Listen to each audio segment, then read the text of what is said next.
오늘 저는 우리가 함께 봉독을 드린 역대하 20장 1절로 4절과 마가복음 4장 35절로 41절 말씀을 본문으로 해서 인생의 바다에 큰 광풍이 일어날 때 이와 같은 제목으로 오늘을 나누겠습니다. 다 같이 한번 따라 하시겠습니다. 인생의 바다에 큰 광풍이 일어날 때 인생의 바다에 큰 광풍이 일어날 때 여러분, 인생은 마치 거대한 바다를 항해하는 것과 같습니다.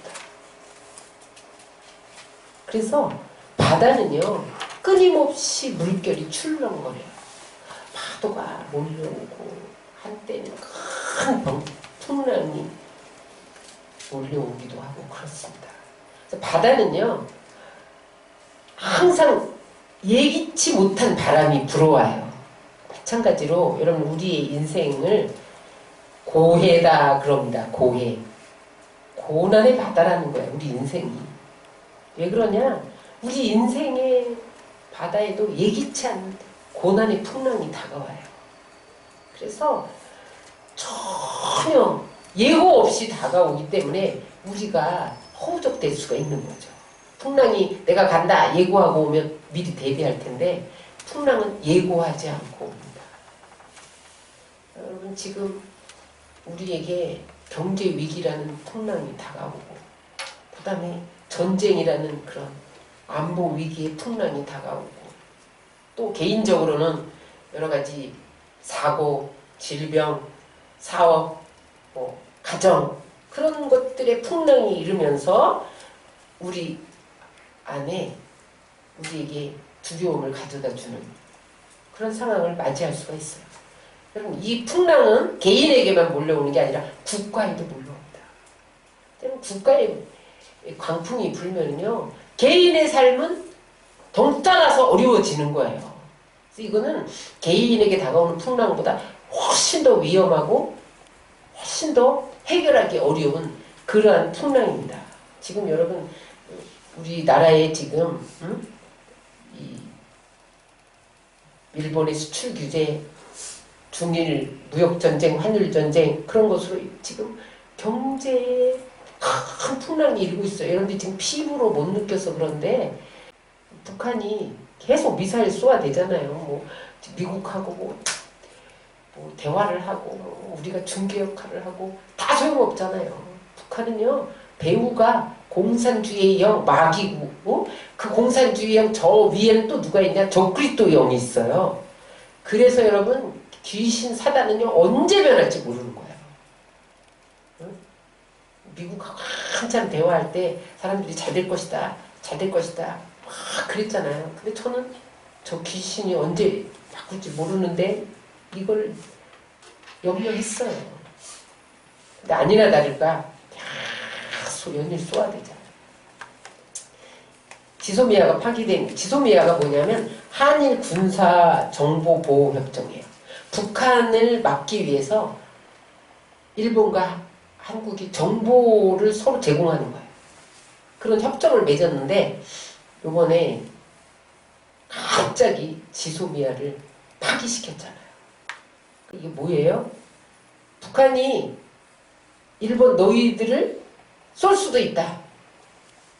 우리는 협력 안 해. 그거예요.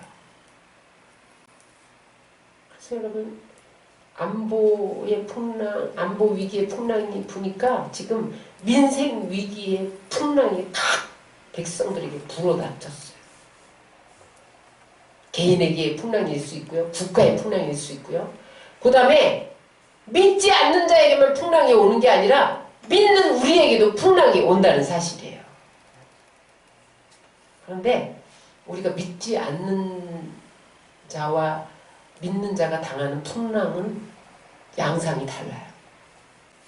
믿는 자에게 다가오는 풍랑은요 우리에게 하나님의 뜻을 알려줘요.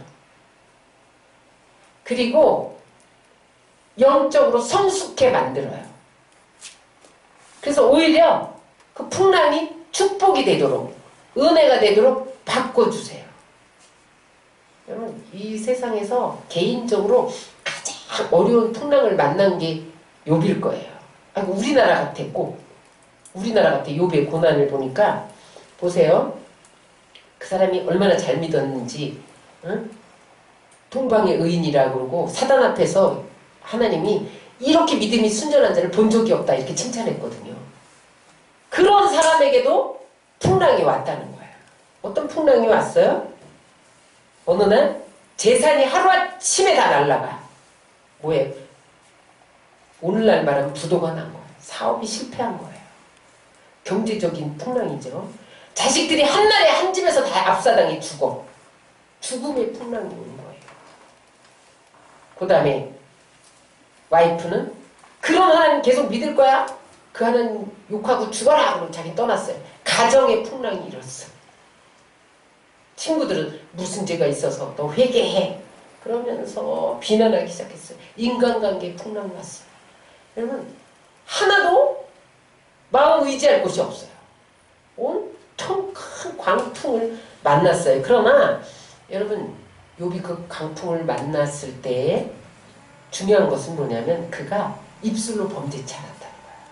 네 탓이야, 네 탓이야 그러지 않고 하나님 왜 그러십니까? 따지지 않고 입술로 범죄치 않고 원망 불평하지 않았더니 끊임없이 하나님, 지금까지 내가 믿는 하나님, 심은 대로 거두게 하시는 하나님, 내가 이렇게 자식들이 나가서 놀다 죄를 졌을까봐 예방 제사도 드리고 내가 하나님 앞에 이렇게 순전히 오로지 하나님만 바라보고 왔는데 어떻게 이럴 수가 있습니까?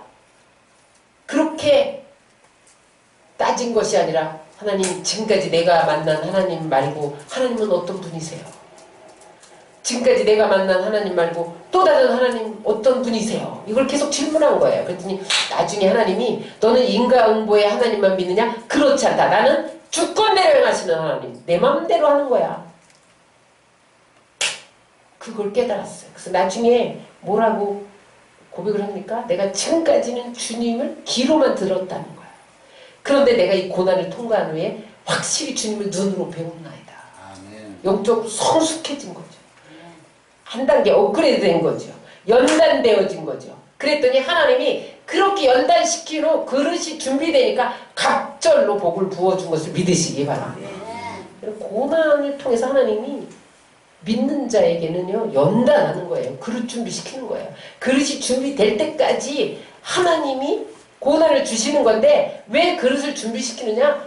진짜 축복하시려고, 진짜 영광 받으시려고. 지금까지 축복해줘 보니까 너는 가짜였어. 그러면 내가 이 고난을 통해서 연단해서 내가 이 축복을 줘도 새나가지 않도록 그렇게 연단하는 것이 그리스도인에게 다가오는 고난입니다. 풍랑입니다. 그런데 여러분 풍랑을 안 만나느냐 만나느냐 그게 중요한 게 아니에요. 아니 바다에 풍랑은 늘 있어요. 언제 다가올지 몰라요. 안 만나도록 내가 그래 온댔자 하나님이 보내면 할 수 없는 거예요. 그게 아니라 우리 인생에 다가오는 풍랑을 어떻게 해석할 것인가, 어떻게 대응할 것인가. 여러분 풍랑을 대하는 방식이 달라야 됩니다. 기독교는 절대 희망의 종교예요. 십자가에서 죽음까지도 부활의 승리로 바꾼 게 기독교입니다. 지금 내가 죽은 것 같은 그런 방불한 삶을 만났어도 거기서 다시 부활할 수 있는 승리를 체험할 수 있는 것이 그리스도인이라는 거예요. 오늘 본문은 갈릴리 호수의 풍랑을 만난 제자들의 이야기와 여호사밧이 모압과 암몬 세일산 연합군의 침략을 받는 그런 국가적인 위기의 풍랑을 만났을 때 어떻게 이겨낼 수 있었는가? 국가와 개인을 다룹니다. 첫 번째, 따라하세요. 인생의 배에 예수님을 모셔라.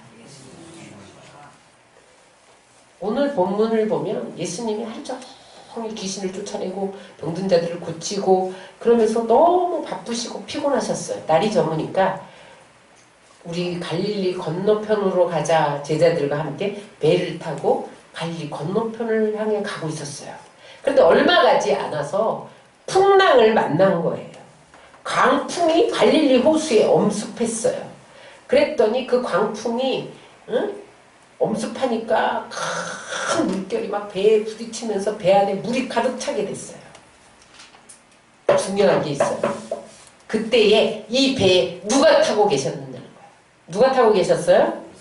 예수님이 타고 계셨어요. 중요합니다. 풍랑을 만날 때에 이 제자들이 배가 움직일 수 없도록 물에 잠길 때에 오병이어의 기적을 일으키고 죽은 자를 살렸던 예수님이 배에 타고 있다는 것을 기억했다는 거야. 그럼 우리 인생에 풍랑을 만나면 많은 사람들이 자기 힘으로 이겨보려고 안간힘을 씁니다. 그리고 온갖 노력을 다 하죠. 사람을 동원하고 백을 찾아가고 뭐 수단 방법을 다 동원을 하는데 해결되지 않고 점점 악화될 때 하나님이 우리에게 요구하시는 게 있어요. 너는 연약한 존재야. 너는 무력한 존재야. 내 힘으로 안 돼. 그래서 여러분 내가 인간적인 방법으로 해결하려고 하는데 안 되게 하시는 거예요. 또 하나는 뭐냐면 문제 해결자는 오직 하나님이다. 그것을 알게 하기 위해서 될 듯 하다가 안 되고 또 될 듯 하다가 안 되게 하는 거예요. 네 힘으로 해결 안 돼. 내가 해야 돼. 그것을 깨닫게 하기 위해서 하나님이 우리의 힘과 능으로 하려고 몸부림칠수록 점점 악화되게 하는 경향이 있다는 거예요. 그러나 여러분 예수님만 모시면 해결되는 것을 믿으시기 바랍니다. 요한복음 2장에 가나의 혼인잔치에 포도주가 떨어졌어요. 근데 여러분 포도주가 떨어지는 건 잔치집의 망신이에요. 그런데 예수님을 모시고 있었기 때문에 예수의 어머니 마리아가 포도주가 떨어졌다고 이러니까 예수님이 기이한 방법으로 어디서 포도주를 사와라. 그게 아니라 허들의 물을 변하여 포도주 되게 하시잖아요. 방법은 여러분들이 하나님께 묻지 마셔야 됩니다. 방법은 하나님이 하시는 거야. 나는 하나님 모시고 있으면 돼. 모시고 있어요. 죽은 나사로를 살릴 때도 그들이 예수님을 모시고 왔잖아요. 나사로는 죽어 있어요. 예수님이 저기 멀리 계세요. 빨리 모시러 갔잖아요. 모시러. 그래서 예수님을 모셔오니까 나사로야 나오라 외치는 순간 나사로가 살아난 것을 믿으시기 바랍니다. 그래서 다윗이 그렇게 고백을 해요. 사도행전 2장 25절 다 같이 읽겠습니다. 다윗이 그를 가리켜 이르되 내가 항상 내 앞에 계신 주를 배웠으며 나로 요동하지 않게 하기 위하여 그가 내 우편에 계시도다. 주님이 내 우편에 계시는데 무슨 풍랑이 대수냐 그런 뜻이에요.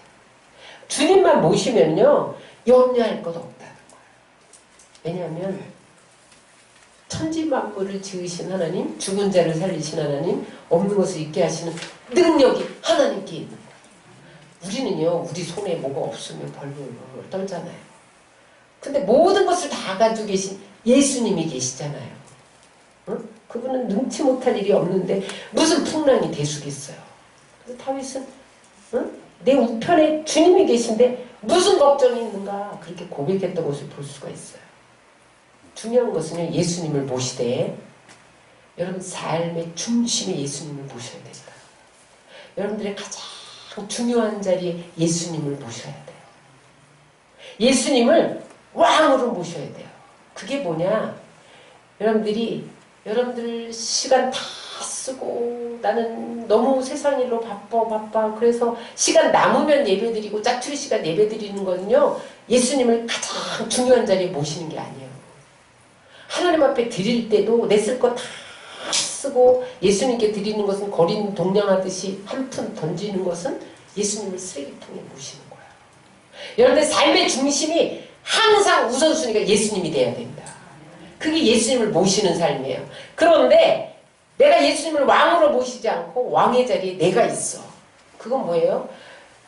모든 내 건강, 나의 정욕을 위해서 이 세상 탐심을 위해서, 성공을 위해서, 명예를 위해서, 권력을 위해서 내 건강을 사용하고 내 시간, 나의 모든 유익을 위해서 다 사용하고 짝투리 시간 남아야만 예배 드리고 이거는요 예수님을 모시고 사는 삶이 아닙니다. 하나님은요 광풍을 만날 때 우리의 한 행위를 기억하사 광풍을 잠잠케 하세요. 히스기야를 보세요. 히스기야 왕이 병들어 죽게 됐는데 그때 그가 뭐라고 기도했는지 아세요? 하나님, 내가 선한 일을 한 것을 기억하여 주옵소서. 그 선한 일이 뭐예요? 히스기야 왕이 하나님만 의지하면서 바알 산당 부수고 아세라 목상 다 깨트려버리고 하나님만 의지했어요. 우상숭배 제거했다는 거예요. 그 다음에 유월절 회복시키고 사내립이 쳐들어왔을 때 하나님만 의지했더니 밤에 성전에 올라가서 저들이 조롱하는 편지 펴놓고 기도했더니 그 다음날 18만 5천 사내립 군대가 손장이 된 거예요. 하나님이 이렇게 하나님을 모시면 이런 일을 행하세요. 지금 북한이 미사일을 쏘아대잖아요. 그런데 우리가 기도하면요, 하나님이 손도 안 대고 패하게 하신다니까요. 그게 오늘 여호사밧의 이야기이기도 해요. 여러분, 기도만이 살 길이에요. 하나님은 우리의 삶의 중심으로 모시는 게 살 길이에요. 여러분, 풍랑을 만나셨어요? 주님을 여러분들의 가장 심장부에 모시기 바랍니다. 왕으로 모셔야 돼요. 우선순위에 두셔야 돼요. 그래서 주님이 풍랑은 잠잠해 한마디만 하면 풍랑은 잠잠하게 돼 있는 거예요. 근데 왜 계속 악화됩니까? 여러분들의 힘으로 하려고 하니까 너는 힘없어. 그걸 가르쳐주고 계신 거예요. 네가 그 나라와 의를 먼저 구해라. 그러면 모든 것 더 해준다. 그것을 가르쳐주는 시간이에요. 하나님을 왕으로 모시기를 주의 이름으로 축원합니다. 그 다음에 두 번째는 따라서 주무시는 예수님을 기도로 깨워라. 문제는요, 예수님을 모시고 있어도 예수님이 주무시는 게 문제라는 거예요. 마가복음 4장 38절에 보니까 다 같이 읽겠습니다. 예수께서는 고물에서 베개를 메고 주무시더니 제자들이 깨우며 이르되 선생님이여 우리가 죽게 된 것을 돌보지 아니하시나이까 하니, 예수님이 하루 종일 사역하느라고 피곤하셔서 배를 타고 풍랑 속에서도 곤히 주무셨어요. 그랬는데 배가 침몰할 위기에 빠지니까 그때야 제자들이 예수님을 흔들어 깨우면서, 아니 우리가 지금 죽게 되었는데 왜 돌보지 않고 주무시기만 하십니까? 이렇게 원망조로 말했다는 거예요. 자기들이 하다가 여러분 성경에는 기록되지 않았지만 지금 배가 막 풍랑이 몰아치고 배에 물이 들어오니까 막 깔아앉을 것 같으니까 배에 있는 짐을 막 밖으로 던지고 그랬겠죠. 아우성을 치고 하다 안 되니까 그때서야 아 예수님이 타고 있지 그러면서 예수님 우리가 죽게 되었는데 돌보지 아니하시나이까 그러면서 원망하는, 예수님 뭐하고 계세요? 도대체 살아계세요? 안 살아계세요? 내가 고난당하는데 돌보지 않고 뭐하고 계세요? 이렇게 원망불평했다는 거야. 여러분, 예수님이 우리의 삶을 돌보지 않으신 적이 없어요. 참새 한 마리도 떨어지기를 허락지 아니하면 안 떨어지는 거야. 보세요. 일상에 관여하셨어요. 베드로의 장모가 열병을 앓고 있을 때 들어서 고치시고, 베세다 강에 모인 자들이 허기지니까 500의 기적을 일으켜서 막 먹이시고, 병든 자마다 다 고치시고, 죽은 자도 살리시고. 여러분, 예수님은 우리의 일상의 아주 세미한 부분까지 관여하시는 분이에요. 그런데 제자들이 원망하면서 도대체 우리가 죽게 되었는데 예수님은 잠만 주무시고 계십니까? 그렇게 원망하는 식으로 말을 했다는 거예요. 이게 문제예요. 풍랑이 있으면 처음부터 예수님을 깨워야지. 이게 풍랑의 징조다. 그러면 처음부터 엎어져야 되는 거예요. 근데 사람들이 자기 할 대로 다 해보고 안 되면 그때서야 죽게 되었나이다. 죽게 되었나이다. 우리의 배에 선장 되신 예수님이 우리의 항해사인 것을 잊어버리고 내가 운전하고 가다가 죽게 되면 그때서야 몸부림치며 해결하려고 한다는 거예요. 여러분, 풍랑이 이를 때 속히 깨우시기 바랍니다. 깨우는 작업이 기도예요. 예수님이 무슨 기가 잡수셔서 소리 질러야 돼요? 예수님을 깨우는 작업이 기도예요. 새벽에도 깨우시기 바랍니다. 철야에도 깨우시고 금식하며 깨우시고 그게 이제 기도하면 예수님이 막 흔들려.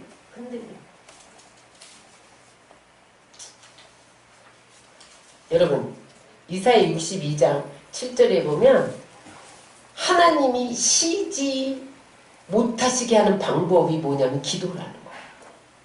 하나님도 우리 기도 안 하면 가만히 계신데 참 하나님 이상하시죠? 기도 안 하면 가만히 계셔. 이사야 62장 7절 다 같이 읽겠습니다. 시작. 여호와께서 예루살렘을 세워 세상에서 찬송을 받게 하시기까지 그러시지 못하시게 하라. 여러분들 지금 풍랑이 막 몰려왔는데 내가 동분서주하고 뛰어다니면 하나님 가만히 네 힘대로 해봐라 이러고 쉬고 계시다는 거야. 근데 지금 막 기도하면 하나님 쉬지 않고 일하신다는 거야. 따라하세요. 기도는 내가 하고 일은 하나님이 하신다. 여러분 지금 우리나라의 이 위기도 기도만이 살 길이에요.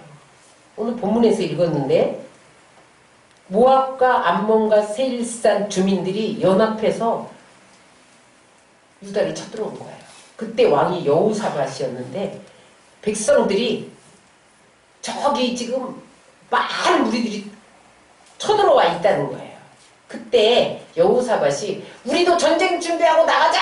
그렇게 하지 않고 어떻게 했냐면 금식을 공포해요. 그리고 얼굴을 낯을 하나님을 향하여 간구하고 도우심을 간구했더라. 응? 역대하 20장 3절로 4절을 다 같이 읽겠습니다. 시작. 여호사밧이 두려워하여 여호와께로 낯을 향하여 간구하고 온 유다 백성이 금식하라 공포하며 유다 사람이 여호와께 도우심을 구하려 하여 유다 모든 성읍에서 모여와서 여호와께 간구하더라. 금식하며 기도해요. 전쟁이 일어났단 말이에요. 지금 응? 우리나라도 여러분 6.25 전쟁이 일어나서 낙동강까지 밀렸을 때 이승만 대통령이 여러분 초량교회에 다 주의동들 불러놓고 기도를 선포해서 그때 유엔이 와서 도왔던 거예요. 그리고 나중에 무기 갖고 싸운 게 아니라 성가대를 조직해갖고 백성들을 다 성가대복 입히고 찬양하며 나갔어. 그냥 모압, 암몬, 세일산 주민 세 나라가 연합해서 쳐들어왔는데 여러분 무기 갖고 뭐 당할 재간도 없는 거 무기도 없을 뿐더러 그러니까 우리는 하나님이 싸우시리라 우리는 찬양하자 이러면서 성가대를 가지고 막 나가서 찬양하기 시작했어요. 어떤 일이 일어났나 보세요. 역대 20장 22절 24절 시작. 그 노래와 찬송이 시작될 때 여호와께서 복병을 두어 유다를 치러 온 암몬 자손과 모압과 세일산 주민들을 치게 하심으로 그들이 패하였으니 곧 암몬과 모압 자손이 일어나 세일산 주민들을 쳐서 진멸하고 세일산 주민들을 멸하면 그들이 서로 쳐 죽였더라. 그리고 뒤에 또 있어요. 유다 사람이 들망대에 이르러 그 무리를 본즉 땅에 엎드러진 시체뿐이요 한 사람도 피한 자가 없는지라. 성가대 조직하고 나갔다는 건 뭐예요? 하나님께 부르짖으며 찬양하며 나갔다는 거야. 전쟁이 일어났는데 이게 무슨 방법이 안 돼. 세상 방법이. 여러분 지금 미사일을 쏘아야 되는데요. 우리가 미사일로 맞대응할 능력이 없어요. 우리나라는 핵이 없잖아요. 어?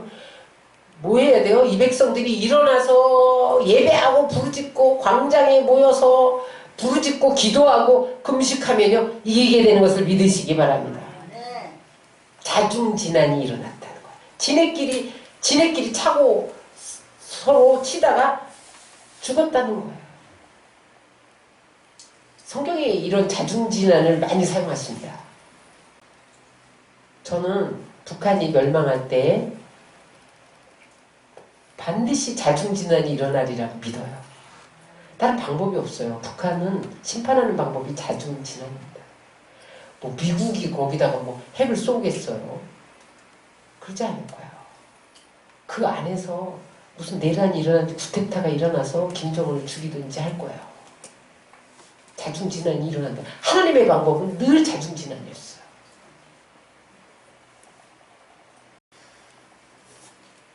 그러므로 여러분, 우리는 주무시는 예수님을 기도로 깨워야 돼요. 나라뿐만 아니라 지금 개인도 마찬가지예요. 개인. 제가 자카르타 한식당에서 청기와 식당을 하는 주인이 이인정 권사님인데, 옛날에 한번 KBS VJ 특공대라는데 이분이 나왔어요. 그 프로그램에 나왔는데, 이 사람이 어떤 사람이냐면 그 KBS 프로그램에서 이 한국 여자가 동남아시아에서 성공을 거머쥔 한국 여성이 있다, 이렇게 보도를 했어요. 대규모 삼겹살집을 운영하는 이인정 씨가 그 주인공이다. 종교상 돼지고기를 먹지 않는 이들에게 당당하게 삼겹살을 내밀어 대박 났다는 그녀는 이미 현지인들 사이에서 유명인이다. 대통령으로부터 초청까지 받았을 정도이며 연봉 10억의 부자다. 이렇게 소개를 했어요. 근데 이 사람이 어떻게 해서 이렇게 됐느냐가 그게 핵심이에요. 97년에 IMF가 왔잖아요, 우리나라에. 인도네시아 자카르타에 한식당을 개업을 했어요. 그런데 4개월 만에 IMF가 터진 거예요. 얼마를 들였냐면 30만 불을 투자했는데 IMF가 터졌는데요. 한 사람도 안 오더래, 식당에. 그래서 3만 불에 내놨대. 3만 불에 이 식당을 사가시오. 30만 불 들여서 투자한 거예요. 4개월 만에. 근데 사람들이 나타나지 않고요. 남편이 그때에 선박업 하고 있었는데 IMF 때문에 선박업이 무너진 거예요. 그래서 선원들이 밀린 월급 달라고 다 사무실 바닥에 들어놓아서 떠나지도 않고, 그 다음에 정박한 배들은 계속 빚더미만 쌓여가고, 그러니까 그걸 이기려고 남편은 술에 빠져서 술만 먹고 그런 날들이 계속 되었는데, 나중에 이 식당을 3만 불에도 안 팔려서 자기가 불질러 버리려고 했대요. 그러니까 얼마나 여러분 처참했으면 불질러 버려야겠다, 차라리. 그랬겠어요. 근데 그때 그가 어떤 기도 모임에 나가서 밤 9시부터 12시까지 기도하기 시작했다는 거예요. 몇 시간이에요? 10시, 11시, 12시, 3시간. 밤 9시부터 12시까지. 그러면서 하나님 회복시켜주면 하나님 영광을 살겠습니다. 그러면서 기도했는데 하나님이 어떤 새로운 메뉴를 개발할 수 있는 아이디어를 주셨다는 거예요. 그랬더니, 그리고 고객에게 최선을 다했더니 하나님이 그 식당에 사람들이 몰려오게 했대요. 그래서 2호점, 3호점, 4호점까지. 그가 가장 좋아하는 성구가 예레미야 33장 3절인데, 너는 내게 부르짖으라 내가 내게 응답하겠고 내가 알지 못하는 크고 은밀한 일을 내게 보이리라. 근데 나중에 그가 2호점, 3호점, 4호점 이렇게 계속 늘려가면서 고백한 말이 있어요. 상상하지도 못했던 축복은 순전히 은혜입니다. 주신 만큼 봉사할 일만 남았습니다. 10년 전에 피를 토하던 때의 기도와 하나님의 인도하심을 잊지 않고 그분의 뜻을 세우는 도구가 되는 것, 이것을 위해 기도하고 실천하는 데 모든 것을 바칠 것입니다. 10년 후에는요, 4호점까지 그렇게 확장되었다는 거예요. 시편 50편 15절에 보면 다 짓겠습니다. 환난 날에 나를 부르라 내가 너를 건지리니 내가 나를 영화롭게 하리라. 환난 날에는 우리가 할 게 없어요. 주님만 부르면 돼. 그러면 하나님이 건지신다는 거예요. 내가 뛰어다니면 더 악화되는 거예요. 하나님만 부르짖어야죠. 가난한 여인이 자기 딸이 귀신에 들린 거예요. 근데 예수님께 나와서 다윗의 자손 예수여 나를 불쌍히 여기서 내 딸이 흉악한 귀신에게 들렸나이다. 그랬더니 예수님이 뭐라냐면 나는 이방인에게 보냄받은 바가 없다. 응? 자녀의 떡을 취해서 개에게 줌이 마땅치 않다. 그러면서 개처럼 무시를 한 거예요. 부르짖어도 난 이방인에게 보냄받지 않았어. 이러면서 그랬는데 이 여인이 자존심 상해서 물러가야 되는데 달라붙으면서 주인의 밥상에서 떨어지는 부스러기는 개들도 먹나이다. 부스러기라도 줬사오니 내 딸이 고쳐달라고. 그랬을 때에 예수님이 이렇게 말씀합니다. 다 같이 시작. 이에 예수께서 대답하여 이르시되 여자여 내 믿음이 크도다. 내 소원대로 되리라 하시니 그때로부터 그 딸이 나으니라. 죽기 살기로 매달려야 되는 거예요. 예수님 바짓가랑이를 잡고 매달려야 되는 거. 안 된다 해도 매달려야 되는 거예요. 그랬더니 결국 예수님이 외면할 수 없어서 고쳐줬다는 거예요.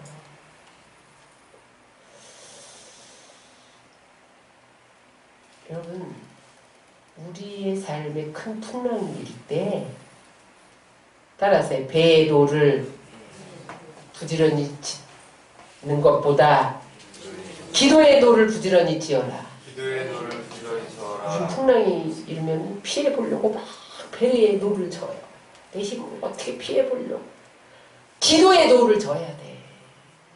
풍랑이 끝나면 기도하죠. 절대 끝나지 않습니다. 그러나 기도하면 하나님은 반드시 응답합니다. 제가 제일 좋아하는 성구 중에 하나인데 하박국 2장 3절입니다. 다 같이 읽겠습니다. 시작. 비록 더딜지라도 기다리라. 지체되지 않고 반드시 응하리라. 기도하면요. 비록 더딜지라도 하나님 응답 안 하는 것 같아. 가만히 계신 것 같아. 나의 이 삶에 무관심한 것 같아. 그런데 끝까지 기다리며 기도하면요 하나님이 지체하지 않고 많이 지체하지 않고 반드시 응답한다는 거예요. 근데 기도 안 하면요 하나님이 침묵하고 계신 거죠. 여러분 어떤 큰 풍랑이 여러분 개인의 삶에 일어났습니까? 주무시는 예수님을 기도로 깨우셔요. 그렇게 깨웠더니 예수님이 일어나셔서 풍랑을 꾸짖고 잠잠하라고 명령하시니까 풍랑이 잠잠게 되었습니다. 마가복음 4장 39절 시작. 예수께서 깨어 바람을 꾸짖으시며 바다더러 이르시되 잠잠하라 고요하라 하시니 바람이 그치고 아주 잔잔하여지더라. 따라서 우리가 기도하면 일은 하나님이 하신다. 중요한 게 있어요. 예수님이 바람을 꾸짖으셨대요. 여기 꾸짖으셨다는 것을 헬라어로 보면 귀신을 내쫓을 때 꾸짖었던 거와 똑같은 단어를 썼습니다. 다시 말하면 여러분 풍랑 배후에는 사단이 있다는 거예요. 여러분 우리나라 지금 이 경제 위기의 풍랑, 안보 위기의 풍랑 배후에 귀신이 있어요. 사단이 있어요. 어떤 영이 있는 줄 아세요? 안보 위기의 배후에 공산당의 영이 있어요. 적그리스도의 영이 있어요. 경제 위기 배후에 가난의 영이 있어요. 저주의 영이 있어요. 여러분 그래서 이 공산주의 영 물러가라. 적그리스도 영 물러가라. 가난과 저주의 영 물러가라. 그렇게 외쳐야 돼요. 왜 그러는지 아세요? 공산주의가 되면 예수 못 믿어. 그래서 적그리스도가 제일 좋아해. 우리를 다 밥으로 만들어 예수님 다시 오실 날을 예비하지 못하게 해. 끝내는 우리를 다 지옥으로 들여가. 이게 마귀의 작전이에요. 공산주의가 이렇게 무서운 거예요, 여러분. 공산주의가 뭐 토지 공개념, 토지를 국유하고 이 정도가 아닙니다. 우리나라에 공산주의 되면 크리스찬 1차로 집단 사살. 이게 공산주의예요. 응?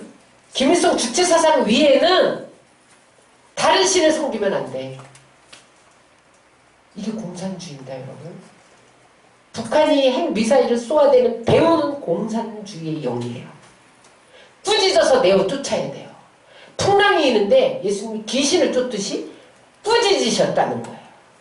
그래서 결국은 적그리스도 영이 접수를 하는 거죠. 복음 전하지 못하도록. 지금 우리나라가 세계 선교사 2위입니다. 파송. 우리나라의 대형 교회는 다 있어요. 80만, 50만, 10만 이런 거를 외국에서 찾아보기 어려워요.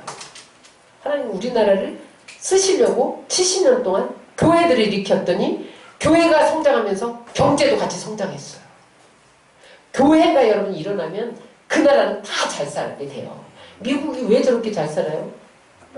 첫 재단부터 하나님께 재단 쌓고 교회가 세계 선교사 파송 1위잖아요.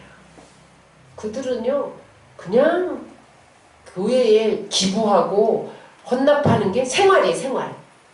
그들은요 재산이 많잖아요. 그러면 자식에게 안 물려주고 교회와 사회에 환원합니다. 그러니까 하나님이 그 나라를 세계 1등 국가로 만든 거예요. 사단은 때로 나라를 통해서 풍랑을 몰고 오고 사단은 사람을 통해서 환경을 통해서 풍랑을 몰고 오는데 꾸짖으시기 바랍니다. 따라하세요. 이 나라를 흔들고 있는 공산주의 영 떠나갈지어다. 적그리스도의 영 물러갈지어다. 내가 어미 꾸짖고 명령하노니 당장 손을 뗄지어다. 내가 밟고 명하노니 당장 떠나갈지어다. 그렇게 꾸짖어야 돼요. 꾸짖고 명령해. 꼼짝 마라. 떠나가. 어디 손을 대. 이렇게 꾸짖어야 돼. 이 백성들이 실체를 못 봐요. 이게 지금 어떤 사단이 배후에 이 풍랑 배후에 이 나라 민족 풍랑 배후에 역사하는지 실체를 못 봐요. 사단을 꾸짖으시기 바랍니다. 네. 개인도 마찬가지예요. 따라서 내 심령을 흔들고 있는 바람아 잠잠하라. 인생의 풍랑아 잠잠하라. 악한 영은 예수 이름으로 떠나갈지어다. 물러갈지어다. 내 몸의 질병은 떠나갈지어다. 가정을 흔드는 바람아 잠잠해. 사업을 흔드는 풍랑아 잠잠해. 문제는 해결될지어다. 예수 이름으로 가난도 떠나갈지어다. 슬픔도 떠나갈지어다. 모든 죄악도 떠나갈지어다. 문제는 해결될지어다. 계속 명령해야 돼요. 예수님이 부딪히면서 받아들어 고요해 잠잠해. 그러니까 잠잠해졌다. 찬송가 371장이 구주여 광풍이 불어 이런 찬송이거든요. 그 찬송을 작시한 분이 메리앤 베이커인데 어떻게 해서 그 찬송을 지었냐면 어느 날 가정에 큰 불행이 닥쳤는데 아버지, 어머니, 남동생이 차례로 죽어가는 거예요. 그것도 아주 짧은 간격으로. 근데 똑같은 병에 걸리는 거예요. 나중에 자기까지 똑같은 병이 걸렸어. 자기가 죽을 차례야. 그럴 때 너무너무 두려워서 하나님께 외쳤다는 거야. 하나님 왜 우리 가정을 돌보지 않으십니까? 우리가 이렇게 예수님 잘 믿고 헌신하는데 왜 이런 고통을 주십니까? 하나님 주무십니까? 그러면서 막 부르짖었더니 오늘 마가복음 4장 37절로 39절 말씀을 주셨다는 거예요. 그게 뭐예요? 제자들이 광풍 맞는 사건.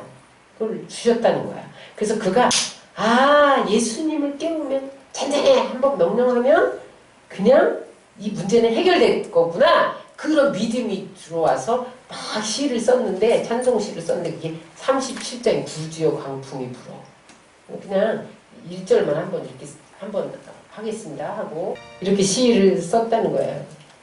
똑같아요. 1절에 우리가 죽게 된 것을 안 돌아봅니까? 원망하다가 2절에 가서는 주님께 매달려 기도하고 후렴에 가서는 주님과 같이 바다를 향해 명령하는 거야. 큰 바람아 물결아 잔잔해. 잔잔해. 그랬더니 어둠이 물러가고 회복되고 치료받았다는 거야. 여러분 주님의 말씀에는 권세가 있어요. 하나님의 말씀은 살아있고 활력이 있어 자위에 낯선 어떤 것보다 예리하여 혼과 영과 및 관절과 골수를 찔러주기까지요. 또 마음의 생각과 뜻을 판단하나니. 그러므로 여러분 하나님이 잔잔해 그럼 잔잔해지는 거예요. 빛이 있어라 그럼 빛이 생기는 거예요. 능력이 있어요. 그래서 여러분들이 명령하세요. 여러분 우리 안에는 하나님의 형상이 있잖아요. 우리에게 하나님의 능력이 있잖아요. 그래서 여러분 명령하세요. 아브라함이 축복하면 축복이 가고 아브라함이 저주하면 저주가 갔어요.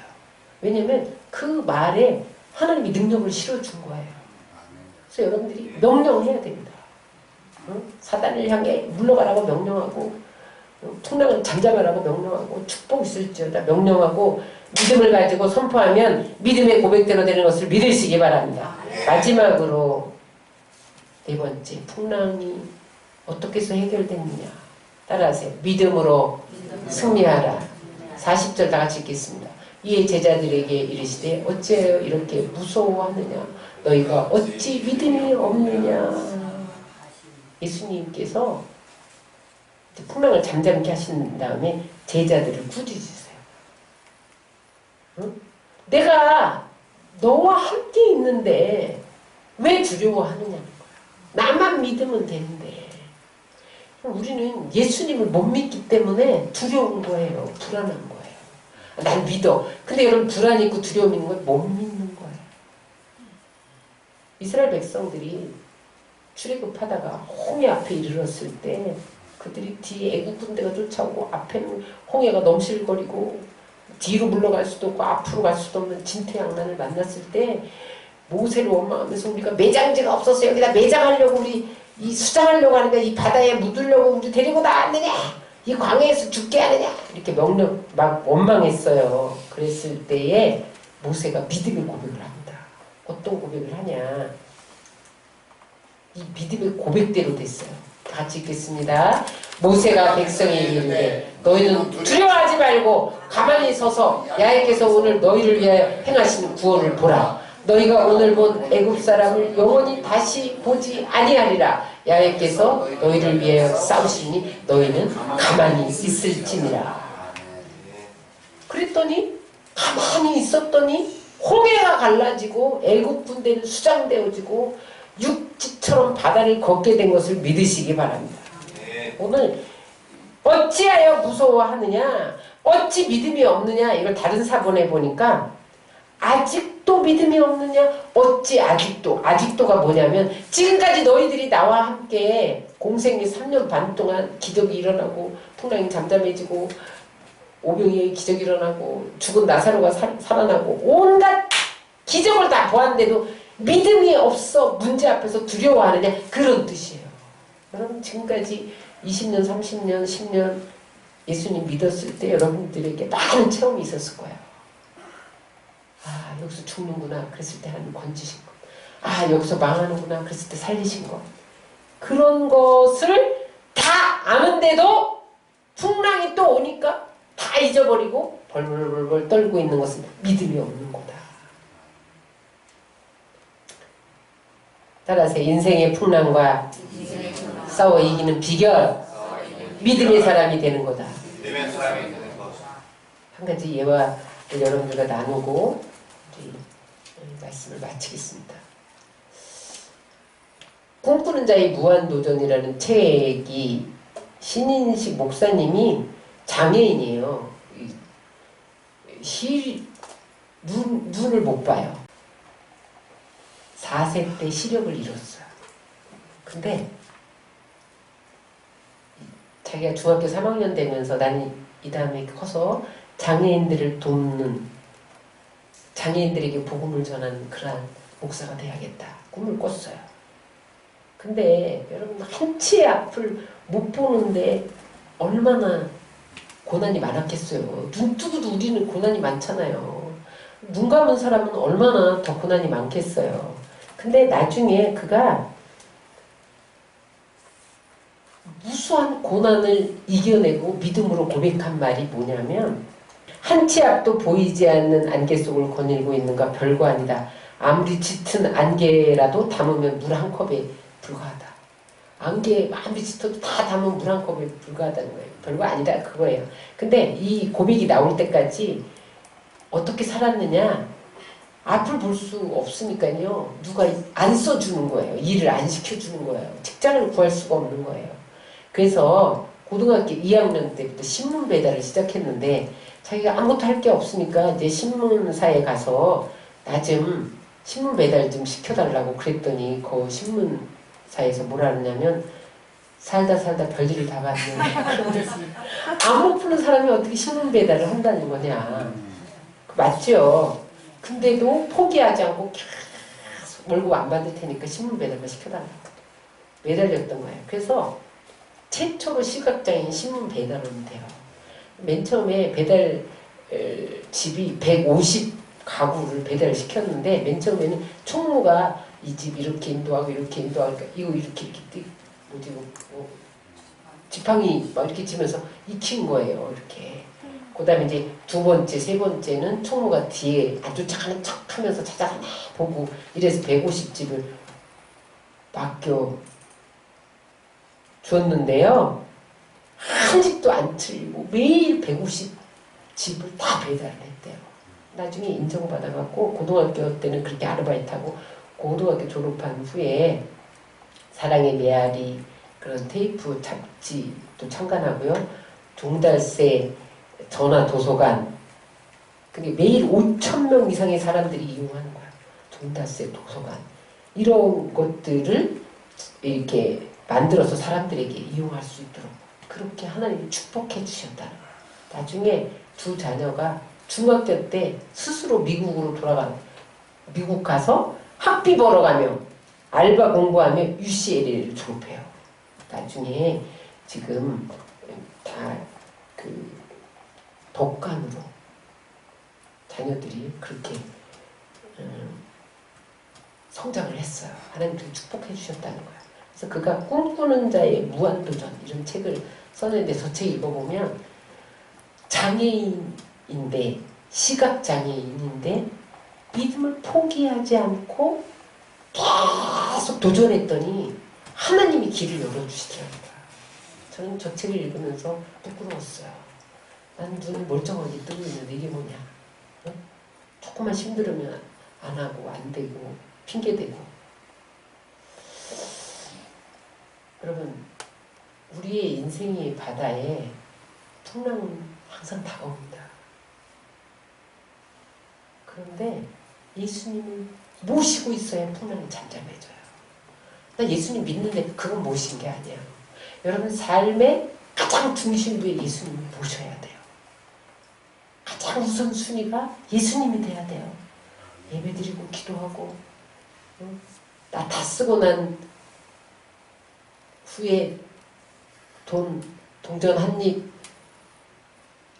주님 앞에 던지듯이 그런 헌금하고 다 바쁘고 다 내 시간 다 쓰고 짜투리 시간 남아야 예배드리고 이거는 쓰레기통에 모시는 거예요. 예수님 모시는 거 아니에요. 중심에 모시기 바랍니다. 그게 예수님과 동행하는 거예요. 모시라는 거는 예수 구주를 고백하는 의미가 아니라 동행하는 예수님을 모시고 인생의 바다를 건너가야 하는 거예요. 풍랑이 일어나고 계세요. 예수님 깨우세요. 잠잠하지 말고 기도로 깨우세요. 불을 지져야 돼요. 그리고 잠잠하라, 고요하라 명령하세요. 내가 명령할 때 예수님이 명령해 주시는 거예요. 예수님 한마디면 됩니다. 세상이 뒤집어질 것 같은 광풍을 만나도 우리의 가정과 직장과 사업에 위기 상황이 발생해도 예수님만 의지하면 잠잠해질 수 있습니다. 여러분 인생의 위기 앞에 흔들어 깨울 수 있는 예수님을 모시고 산다는 게 얼마나 큰 축복이에요. 예수님 모시고 예수님과 동행하고 예수 깨우며 살면 인생의 풍랑과 나라에 있는 모든 풍랑이 힘을 잃고 잠잠해지는 것을 믿으시기 바랍니다. 아멘. 여러분들이 오늘 예수님처럼 명령하는 그러한 주인공이 되시고 기도의 사람이 되시고 믿음의 사람이 되시기를 주의 이름으로 축원합니다.